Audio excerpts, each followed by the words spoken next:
Aloha! Meet Jimmy. He was so excited. When he came in from recess, he knocked over Sarah's crayons. Sarah got upset.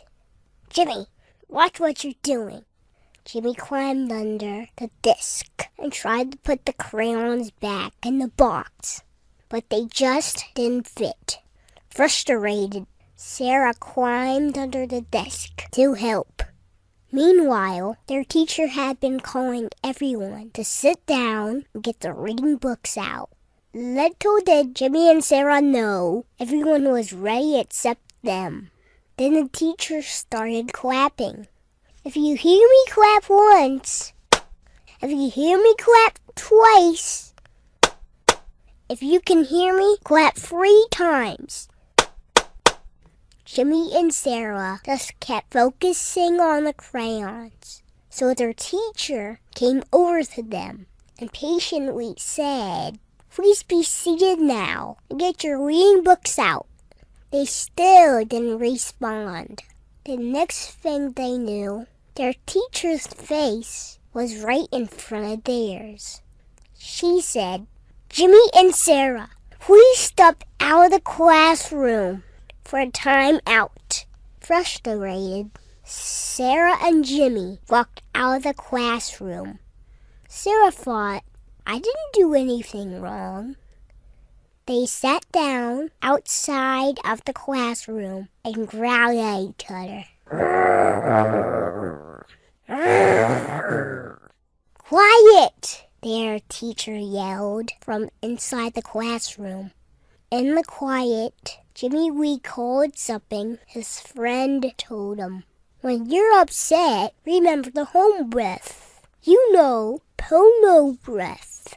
Jimmy turned to Sarah and asked her, "Hey, why don't we do the home breath?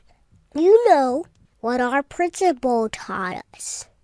"I don't feel like doing the home breath," Sarah growled.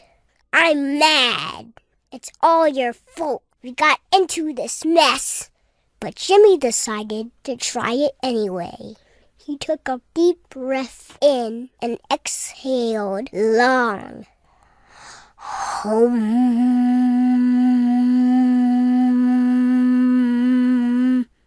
He took another deep breath in and exhaled even longer.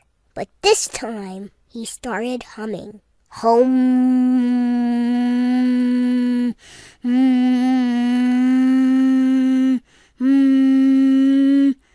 He focused inside his body. He could feel this vibration. He tried it again and remembered he is supposed to follow the movement of the vibration. As Jimmy paid attention to the vibration moving deep inside him, something strange started to happen. Sarah saw it too, so she wanted to try, but she started with a sigh. Sarah sighed.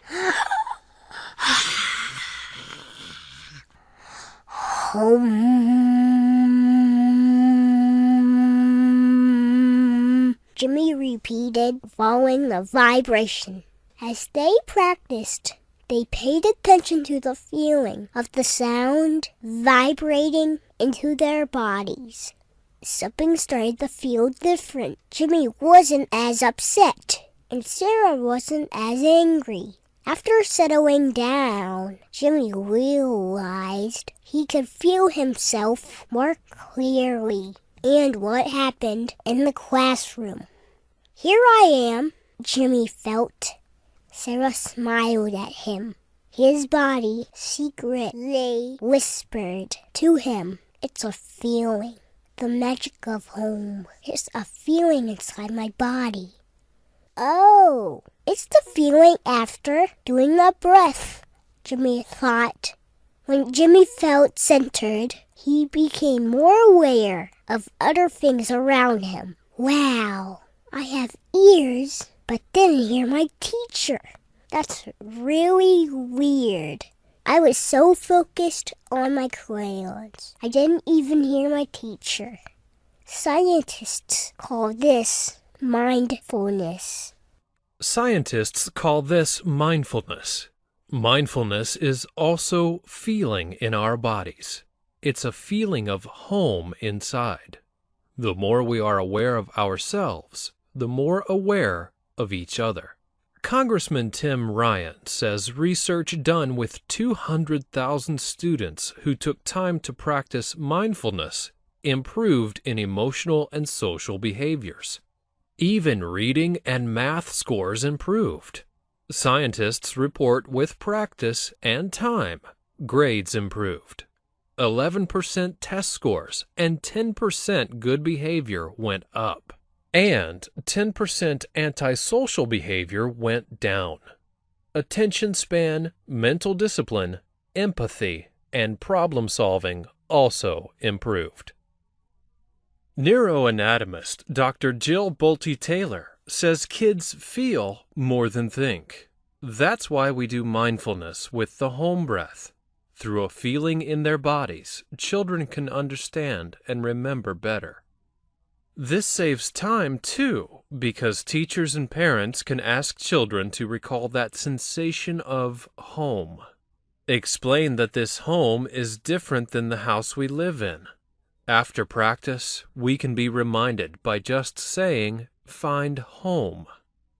Things work better between the mind and body when they work together. Kids feel to understand. When mindfulness is related to a sensation, it is easier to recall.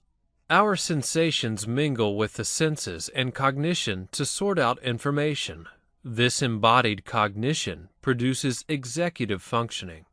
The integration is the sensation of home. It's hard to do the home breath when we're upset, though. So, it's very important to practice before we're upset. Find home, then practice listening from home. What if you could have more fun and still get better grades? What if you could make more friends? Well, you can. The home breath.